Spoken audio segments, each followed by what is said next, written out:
Bonjour, bonsoir à tous. Assez récemment, j'ai revu d'affilée les films Justice League de 2017 et la Snyder Cut. Et bien que c'était un peu long, je vous avoue, j'ai bien kiffé mes revisionnages, et ça m'a donné envie de vous en faire une vidéo. Sauf qu'après mûre réflexion, faire une vidéo sur pourquoi la Justice League de 2017 est un film tout caca par rapport à la version de 2021, ça n'aurait pas été super intéressant, car tout le monde le sait en fait. C'est comme taper dans l'eau en essayant de faire un raz-de-marée, ça ne sert à rien. Mais parmi toutes les notes que j'ai prises sur les deux films, il y a un élément qui mérite, je trouve, qu'on s'attarde un peu dessus, car ça montre pour moi parfaitement le problème des gros studios de production actuels.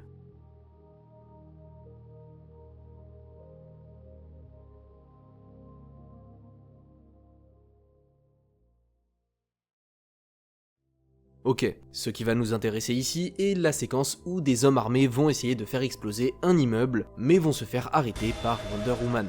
La séquence dans les deux films commence pareil, des plans d'ensemble où on suit deux camionnettes blanches à travers la ville, qui s'arrêtent à un immeuble. Des hommes en sortent, tuent le garde, puis entrent dans le bâtiment.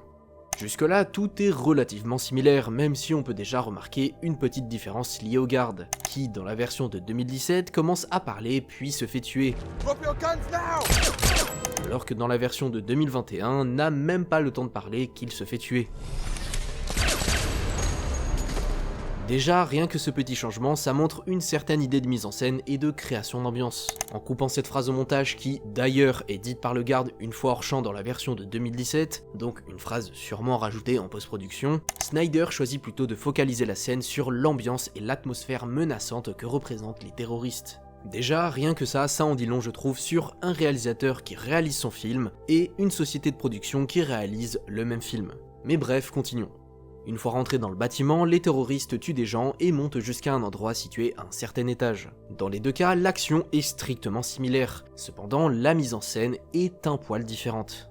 Dans la version de 2017, on suit la scène via des plans focalisés sur la mallette que porte le protagoniste principal, mais aussi via des plans sur lui, et le parcours qu'il fait dans le bâtiment est raccourci via de petites ellipses. Alors que dans la Snyder Cut, on a les mêmes plans sur la mallette durant tout le parcours, ainsi que sur le gars, mais on se concentre tout de même un peu plus sur l'objet, car déjà il n'y a pas d'ellipse, ce qui rallonge la durée de l'action et du coup permet de mettre plus de plans sur l'objet par exemple, mais surtout car Snyder a choisi de plus focaliser l'action sur la mallette. Car le danger et l'enjeu de toute la séquence, c'est évidemment les terroristes, car ils sont armés, blablabla, et dangereux, tout ça, mais c'est avant tout la mallette qui contient une bombe qui peut faire exploser 4 pâtés de maison. Ensuite, quand les terroristes entrent dans la pièce finale avec les otages, le perso principal va gueuler puis poser la mallette à un endroit. Dans le film de 2017, au moment où il va gueuler, la caméra va directement se braquer sur lui pour le montrer. Mais dans la version de Snyder, même lorsqu'il gueule, la caméra reste focalisée sur la mallette, jusqu'au moment où elle est posée. Ça peut sembler pas grand chose au premier abord, mais ce genre de choses mises bout à bout, ça permet avec tout un tas d'autres facteurs, comme le choix de la musique, l'étalonnage, etc., de plus immerger le spectateur dans l'action, et de mieux lui faire comprendre l'enjeu de la séquence. Et si on regarde au niveau du reste, c'est à chaque fois pareil. Dans la version de 2017, tout est expédié, ça enchaîne sans cesse, sans laisser de moment de suspens par exemple. Ce que je veux dire, c'est que la Justice League est un film vite fait bien fait, sans but et sans ambition, contrairement à l'autre version.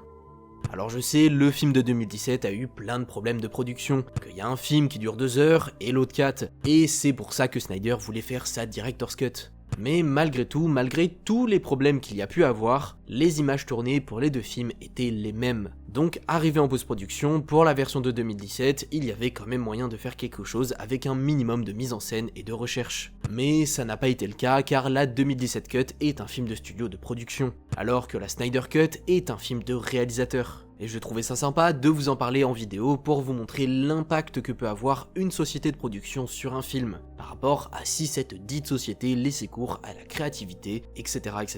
du réalisateur.